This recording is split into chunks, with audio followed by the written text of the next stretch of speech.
Hello friends, welcome back to my YouTube channel. आज फिर हाजिर हूँ मैं एक नई वीडियो के साथ। आज मैं आपको बताने वाली हूँ कि अगर आप एशियन कंट्री से बिलोंग करते हैं, एशियन मीन्स कि अगर आप इंडिया, पाकिस्तान, नेपाल, बांग्लादेश से बिलोंग करते हैं तो क्या आपको पुर्तगाल आना चाहिए और आपको यहाँ पर क्या बेनिफिट होगा, यहाँ की जो जॉब अवेलेबिलिटी है वो क्या है और सैलरी स्टेटस क्या है। ये मैं वीडियो इसलिए बना रही हूँ क्योंकि मेरे पास कुछ भाइयों के मैसेज आए हुए हैं कि मैम हम इंडिया, पाकिस्तान, बांग्लादेश, नेपाल से बिलोंग करते हैं, तो हम यहाँ पर एज अ टूरिस्टर आना चाहते हैं। तो अगर हम यहीं पर स्टे करेंगे तो हमें यहाँ पर जॉब कैसी मिलेगी, क्या बेनिफिट्स होंगे और सैलरी स्टेटस क्या रहेगा, क्या हमें पुर्तगाल आना चाहिए या नहीं आना चाहिए। तो इसलिए मैंने ये वीडियो बनाई है। तो इससे पहले अगर आपने मेरे चैनल को सब्सक्राइब नहीं किया है तो प्लीज़ चैनल को सब्सक्राइब कर लीजिए और साथ में एक घंटी का बटन लगा हुआ है उसे भी ज़रूर प्रेस कर लीजिएगा।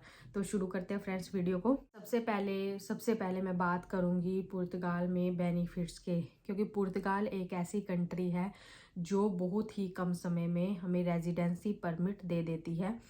और जब आपके 5 साल हो जाते हैं यहाँ रेजिडेंसी परमिट के, लीगली आपको 5 साल हो जाते हैं तो आप उसके बाद अपना पुर्तगीज़ पासपोर्ट के लिए भी अप्लाई कर सकते हैं। तो ये तो रहे बेनिफिट्स। लेकिन आप रेजिडेंसी कार्ड परमिट कैसे ले सकते हैं, इसके लिए आपको कुछ काम करने पड़ते हैं। जैसे आपको यहाँ पर, जैसे आप पुर्तगाल में आते हैं तो आपको यहाँ पर जॉब सर्च करनी पड़ेगी जिसमें आपको कॉन्ट्रैक्ट मिले, क्योंकि जब आपके पास कॉन्ट्रैक्ट होगा आपका टैक्स जाएगा। और कुछ और डॉक्यूमेंट्स होते हैं जैसे निफ नंबर होता है, फाइनेंस नंबर होता है और सोशल सिक्योरिटी नंबर होता है, एसएनएस नंबर होता है। ये सारे डॉक्यूमेंट्स होते हैं जो आपको कलेक्ट करने होते हैं। तो जब आपके सारे डॉक्यूमेंट्स कंप्लीट हो जाते हैं और आपको जॉब भी मिल जाती है, आपका टैक्स पे होने लग जाता है, तो आपको अपनी फ़ाइल लॉक करवाने की नीड होती है पुर्तगाल के अंदर।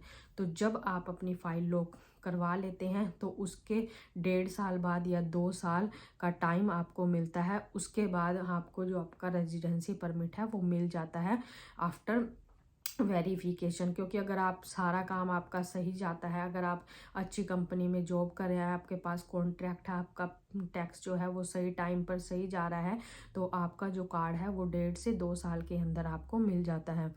और जब आपके 5 साल हो जाते हैं तो उसके बाद आप पुर्तगीज़ पासपोर्ट के लिए भी अप्लाई कर सकते हैं।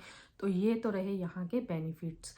और इसके बाद हम बात करेंगे कि यहाँ की जॉब अवेलेबिलिटी क्या है, कि आपको अपनी कंट्री से क्या क्या सीख कर आना चाहिए। तो सबसे पहले मैं बात करूँगी, अगर आप कम एजुकेटेड हैं तो आपको बार्बर का काम आना चाहिए, या फिर आपको शेफ़ से रिलेटेड काम आना चाहिए, पिज़्ज़ा बनाना आना चाहिए, या आपको कंस्ट्रक्शन का काम आना चाहिए, पेंटर का काम आना चाहिए। तो ये काम यहाँ पर लेबर वर्क में मिल जाते हैं।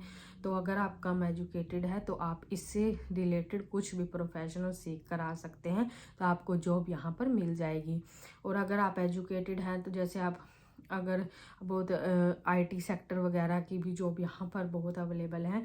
तो अगर आप आईटी कंप्यूटर से, सॉफ्टवेयर हार्डवेयर से रिलेटेड बहुत अच्छे से जानते हैं, आपको एक्सपीरियंस है, तो आपको इससे रिलेटेड भी यहाँ पर जॉब मिल जाएगी। अब बात करते हैं हम सैलरी से रिलेटेड, कि यहाँ की जो गवर्नमेंट ने डिसाइड की हुई है सैलरी, जो फिक्स सैलरी होती है वो होती है 760 जो मिनिमम गवर्नमेंट ने तय की हुई है, जिसका आपको कॉन्ट्रैक्ट भी मिलता है, वो 760 यूरो होती है। इससे ज़्यादा भी आप कमा सकते हैं अगर आपके पास बिजनेस है। अगर आप यहाँ पर आकर बिजनेस करना चाहते हैं तो बिजनेस भी आप कर सकते हैं, उससे आप ज़्यादा अर्न कर सकते हैं। और अगर आप लेबर वर्क में जाएंगे तो आपको 760 यूरो तक की सैलरी मिलेगी, और अगर आप एक्स्ट्रा आवर्स लगाते हैं तो आपकी 800 to 900 तक हो जाती है। तो ये आपके ऊपर डिपेंड करता है कि आपके अंदर कितनी स्किल्स हैं। अगर आप अच्छा खासा जानते हैं, नॉलेज है, तो आप अच्छा कमा सकते हैं, अपना बिजनेस ओपन कर सकते हैं, रेस्टोरेंट का बिजनेस ओपन कर सकते हैं, किसी सैलून का बिजनेस ओपन कर सकते हैं अगर आपके अंदर टैलेंट है तो ये मैंने इस वीडियो के अंदर ये सारी बातें कंप्लीट कर दी हैं कि अगर आप पुर्तगाल में आना चाहते हैं तो इसमें क्या बेनिफिट्स हैं और क्या यहाँ की जॉब अवेलेबिलिटी है और इस यहाँ पर सैलरी कितनी रहती है। तो इस वीडियो में हमने ये सारी बातें डिस्कस कर ली हैं। इससे अलग अगर आपकी कोई और क्वेरी है तो आप कमेंट बॉक्स में कमेंट कर सकते हैं। आई होप फ्रेंड्स आपको ये वीडियो अच्छी लगी होगी। तो अगर आपने अभी तक मेरे चैनल को सब्सक्राइब नहीं किया है तो प्लीज़ चैनल को सब्सक्राइब कर दीजिए, क्योंकि इससे मुझे बहुत मोटिवेशन मिलता है और ऐसे ही मैं न्यू वीडियोज़ आपके साथ शेयर कर पाती हूँ। तो मिलते हैं फ्रेंड्स नेक्स्ट वीडियो में। Bye bye.